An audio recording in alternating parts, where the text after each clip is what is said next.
What Sam Dicker does for a living is to invent video games. He's one of the resident computer geniuses at Chicago's Williams Electronics Company. Last year, Dicker co-designed Defender, which right now is the #1 coin game in the country. Sam uses this computer for a process he calls birthing, developing new effects for games yet to be invented. The road from here to finished video game may end up costing a company $1 million. But nationwide, Defender is currently earning nearly $8 million a week. What makes a good video game designer? Well, you have to be a science fiction fan, you have to be a programmer, you have to be kind of an artist. We actually have to first please ourselves, and we're about the most finicky players around. We've played every game until we're bored of it. Just like a movie, you want to get lost in it. You want to forget that you're playing a game. You want to, you know, when the game's over, you want to suddenly realize that you're in the arcade. It may be a while before you can climb inside a video game, but the time will come. For now, the challenge is Galaxians, a game being developed by Atari, the world's largest maker of video games. Galaxians, the big hope for Atari, will be used in a new home computer.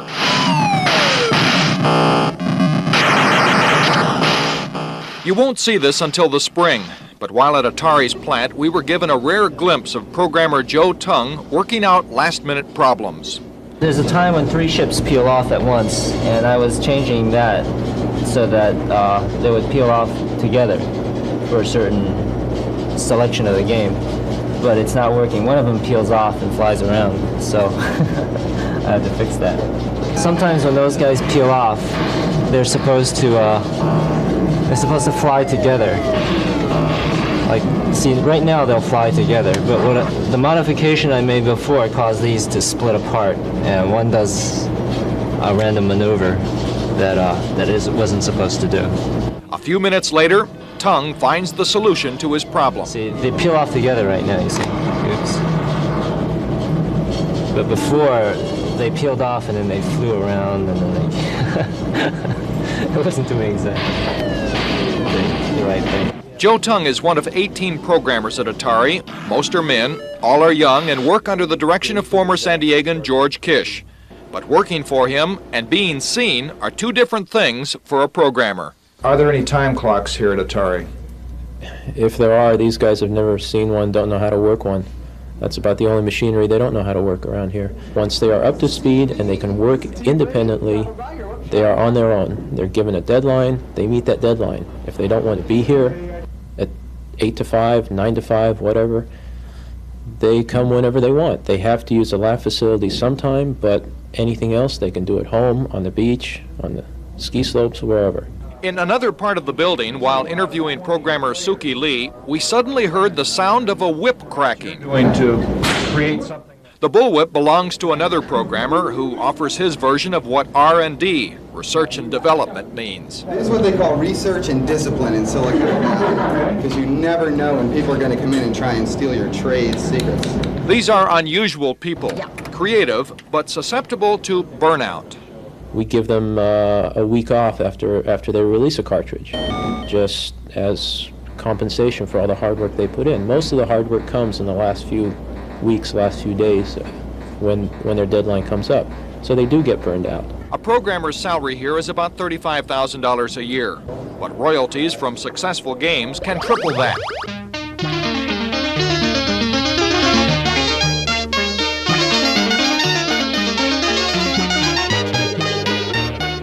What you are seeing are the stages in developing a fingernail-sized computer that 15 years ago would have been as big as your living room.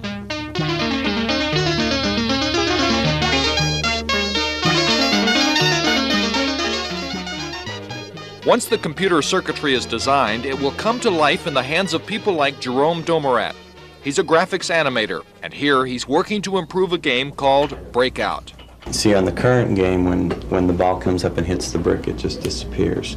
We're going to add an animation sequence in there and have the brick dissolve out.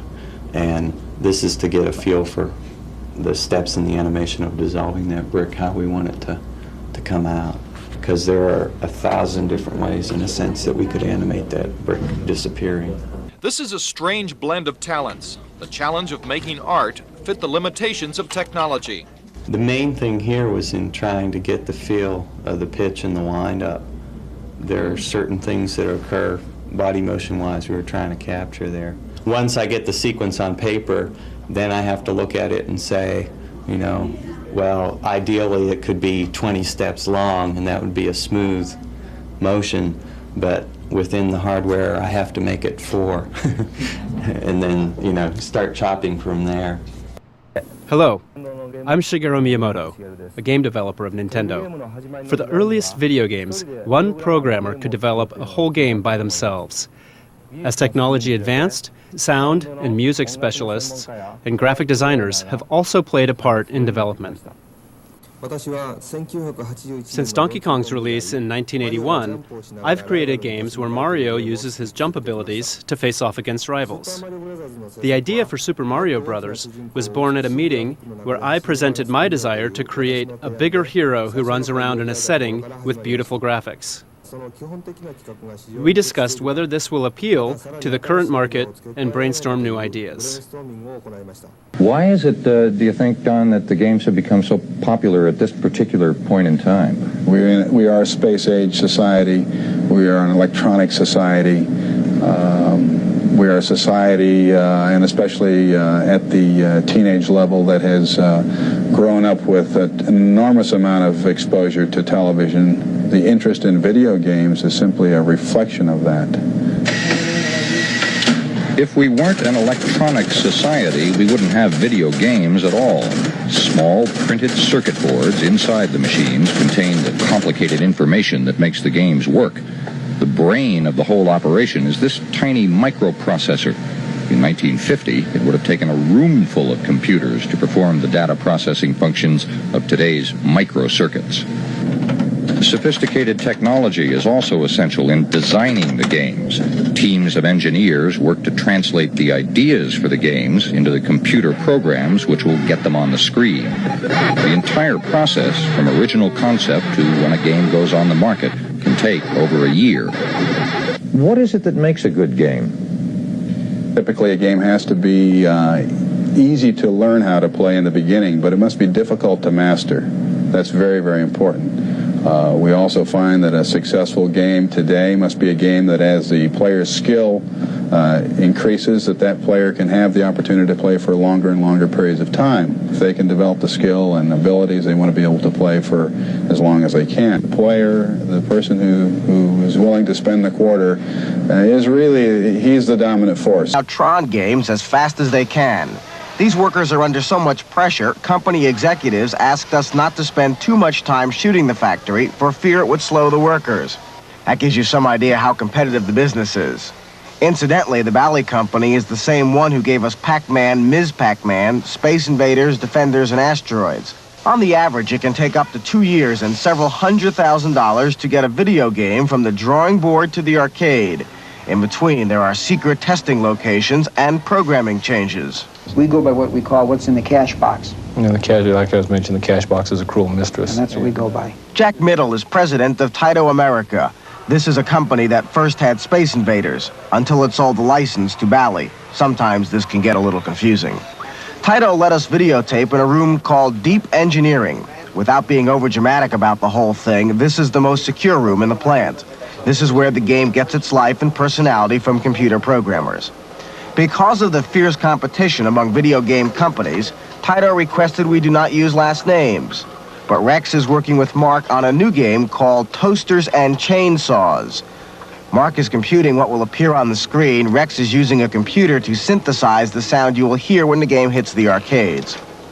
It is hours and hours of hard work, often tedious for the company, not very rewarding. Electronics is changing so rapidly. And with each change in electronics, it brings something new.